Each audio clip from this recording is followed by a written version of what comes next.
Well, our next guest has met the new Pope earlier in Rome, and Father Kevin Storey is the Superior General of the Basilian Fathers, and he joins us now, holding the phone in his hand in Livonia, Michigan.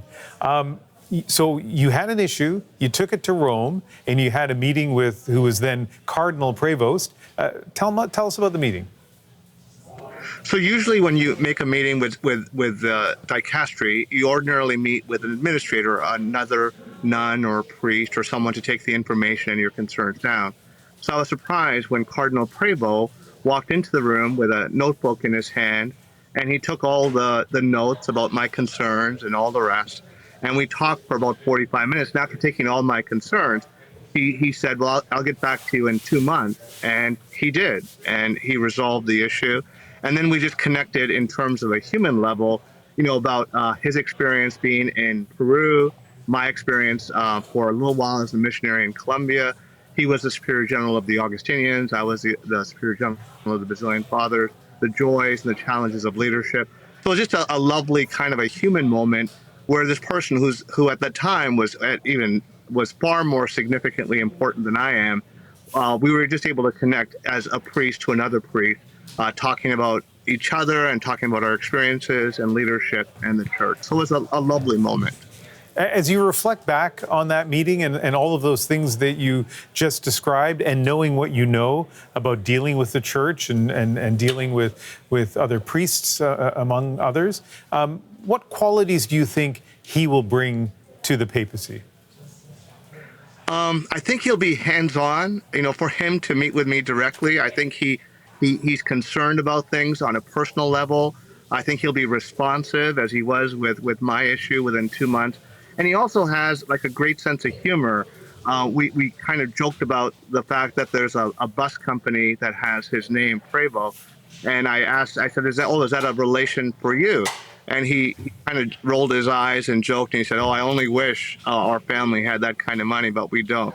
So I think he'll be very human, very humorous, and very competent. So I'm thrilled that he's elected the Pope, and I'm excited to see where he'll take the church. And I think the sense is that even though he was born in Chicago, speaks English, is that his ministry really thrived in Peru. And so he brings that whole universal sense of the church in South America, the church then also being in Rome, but about the global sense of a church rather than a fairly narrow local sense of the church. Yeah, so let's talk a little bit more about his being an American. And I think I've already seen some reaction from people in Canada who worry about, another, world leader, really, along with the president, another world leader who's from the United States, and that maybe that's too much concentration of power in the United States. What do you make of that? I don't think that's a concern at all. I think that his view is really beyond America. I think when I chatted with him, he really had a sense that he was kind of serving the universal church as opposed to just serving the American church. And certainly as an Augustinian, as a religious priest, he also has a more global sense of the world than perhaps if he had been in America his entire life. But he's very, very strongly influenced from his time in Peru and more recently from his time at the Vatican. So I don't have a sense that he'll have a very kind of a narrow North American or American kind of perspective, because that just isn't his experience. What impact do you hope he will have on America, but also on the world?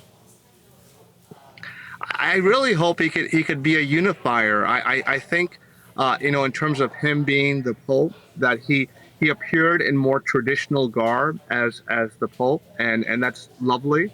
And I also think in terms of his theology or his perspective, I think he's very, very much connected to Rerum Novarum and Pope Leo XIII, whose name he took in terms of as a successor.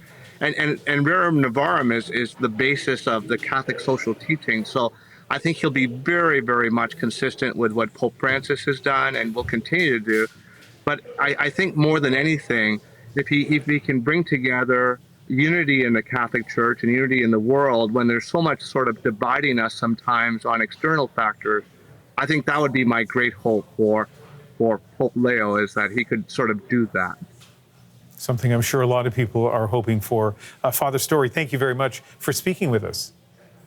You're very welcome. Thank you.